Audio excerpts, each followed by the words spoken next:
Imagine walking into your local bank, only to be treated like a criminal. Your hard-earned money? Frozen. Your name? Mocked. And the worst part? They didn't think you had the power to fight back.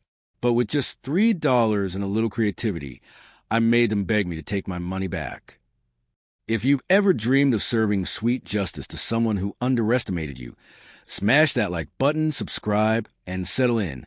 Because today, you're about to hear how a small-town bank tried to humiliate me until I flipped the script and gave them a taste of their own medicine. I had always believed smaller credit unions were safer, more personal, more trustworthy. That's why I put part of my savings in this little local branch. I thought I was supporting my community. That illusion shattered the moment my debit card failed in an ATM. Embarrassed, I walked inside the branch, expecting a quick fix. A clerk handed me a code I could use instead, explaining it would directly pull funds from my account. No problem, they said. But a few days later, the real nightmare began. When I tried to use my account again, everything was locked, frozen solid. Confused, I called customer support, only to be met with smirks I could hear through the phone, snarky comments, dismissive tones, and the cruelest blow, whispers about my foreign-sounding last name. That stung, not just because it was offensive, but because I realized they didn't see me as a customer. To them, I was an outsider, someone they could brush off. Days turned into weeks. My money I needed, was in limbo. Every call left me shaking with frustration, my fists clenched so tightly my nails dug into my palms. My thoughts looped. How dare they? It's my money. Why am I begging to access what's mine? By the 1-month mark, I was done, exhausted, powerless. And that's when an unexpected lifeline came from halfway across the world. While visiting my family back home, my younger cousin chuckled. You know, there's a service here where you can pay people a few rubles to flood social media with posts. Businesses hate it when their online reputation tanks. At first, I laughed it off. But then I thought about the smirking voices on the phone, the condescension, the discrimination. $3. That's all it would cost. So I did it. With a couple of AI prompts and a tiny payment, I unleashed an invisible army of voices. Fake American profiles, international accounts. Every corner of the bank's social media exploded with angry complaints. Dozens turned to hundreds. Picture this. Their Facebook feed filled with furious customers demanding answers. Their Twitter mentions spiraling out of control. Their reputation, carefully built in the community, collapsing overnight. And me? I just sat there, grinning for the first time in weeks, watching the chaos unfold like a movie. It didn't take long. The very same day, my phone rang. This time, no smug clerk, no snarky tone. It was the bank's call center manager, voice dripping with politeness.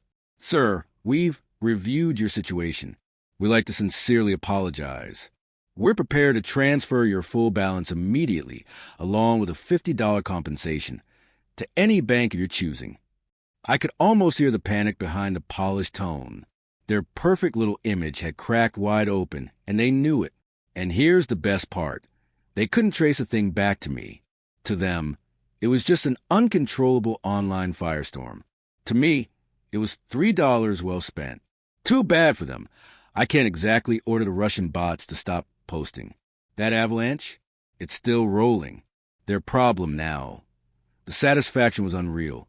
For weeks, they had me feeling small, powerless, like my voice didn't matter. But in one move, I turned the tables. Suddenly, they were the ones scrambling, humiliated, desperate to please me. And that $50 bonus? That was just a cherry on top. Sometimes, revenge doesn't require grand gestures. Sometimes, it's not about screaming or fighting. Sometimes, it's about using the smallest tool at the right moment. $3 reminded me, power is perception. And when someone tries to make you feel powerless, hitting back with brains, not brawn, is the sweetest justice of all. If this story gave you chills, smash that like button and share it with someone who's ever been underestimated. Tell me in the comments, what's the most creative revenge you've ever seen? And of course, don't forget to subscribe for more of the most jaw-dropping revenge stories on the internet. After the transfer cleared and I moved every cent to a new bank, I couldn't help but sit back and think about the irony. This tiny credit union had treated me like a nuisance, even hinting that my name didn't belong in their system. For weeks, they dangled my money in front of me like I was some kind of criminal who needed to prove his innocence. And yet, in the end, it wasn't lawyers or endless phone calls that brought them down to their knees. It was $3. 3 little coins flipped into the digital void, unleashing an unstoppable wave of bad publicity they couldn't control. The real beauty? I didn't even lift a finger beyond that. I didn't need to chase them down or beg for updates. The pressure was invisible, relentless, and everywhere at once. Their own fear of reputation damage forced them to treat me with the respect I deserved from the very beginning. Sometimes, late at night, I imagine the frantic meetings that must have happened in that bank's office. A manager red-faced, slamming a desk. A PR rep desperately scrolling through social media, muttering, "Where are these complaints even coming from?" I wonder if any of them connected the dots back to that foreign-sounding name they mocked on the phone. The irony makes me laugh. And the posts? They're still out there, buried in their Facebook feed, scattered across Twitter, floating in comment sections.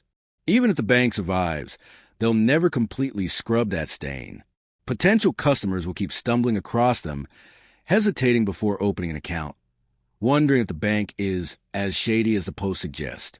That's the real revenge.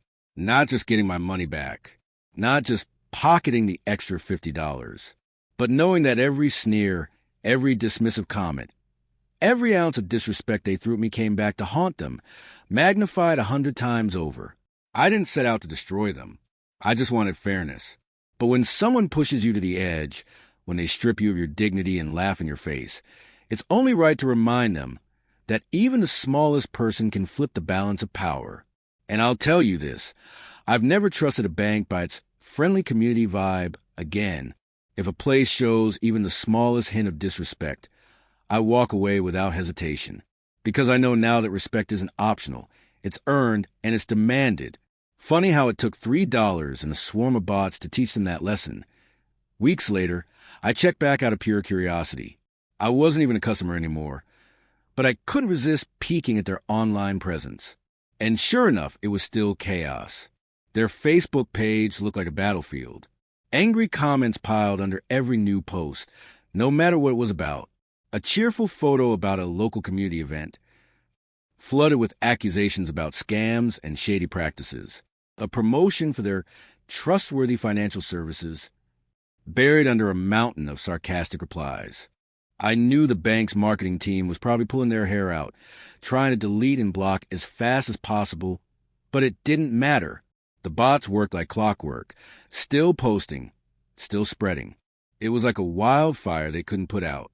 The funniest part? I hadn't thought about the bots much after that day. I'd assumed the storm would calm down eventually.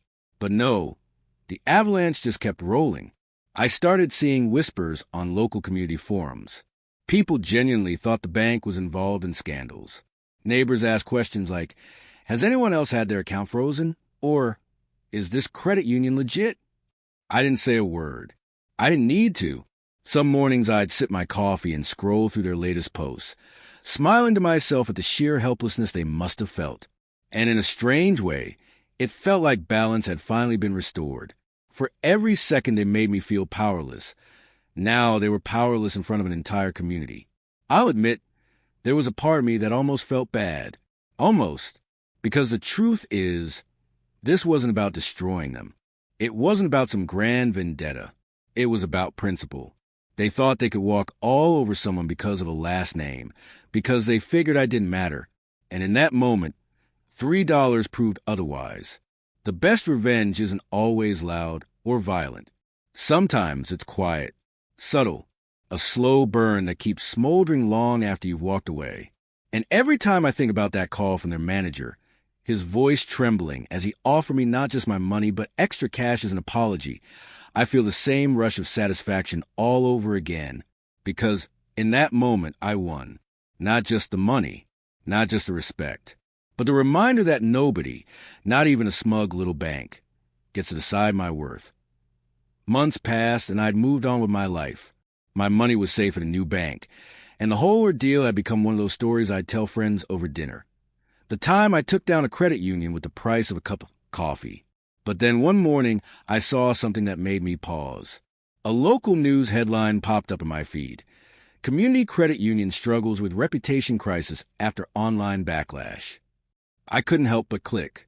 The article described exactly what I had imagined.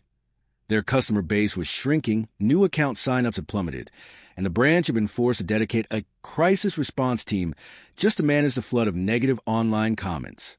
Apparently, their executives were scrambling to figure out how such a small-town bank had suddenly become the target of widespread anger. They blamed it on misinformation campaigns and unprovoked online harassment. They never mentioned me.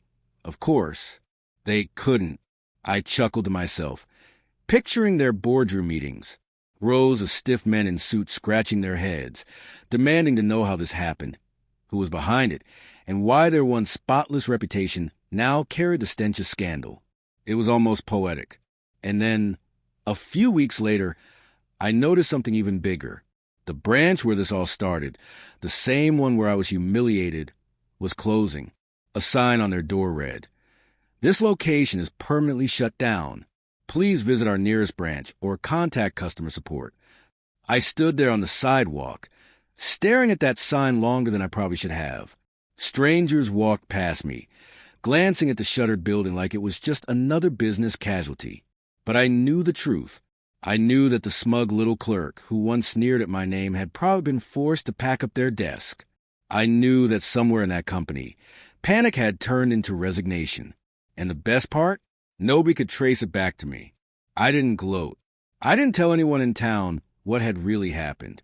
I just walked away, satisfied in a way that words barely capture. Because the sweetest revenge isn't just about winning in the moment. It's about knowing that the people who disrespected you will carry the weight of their actions long after you're gone. For me, that weight was the silence of a closed bank branch and the ghosts of hundreds of angry voices still echoing online. And all it cost me was $3.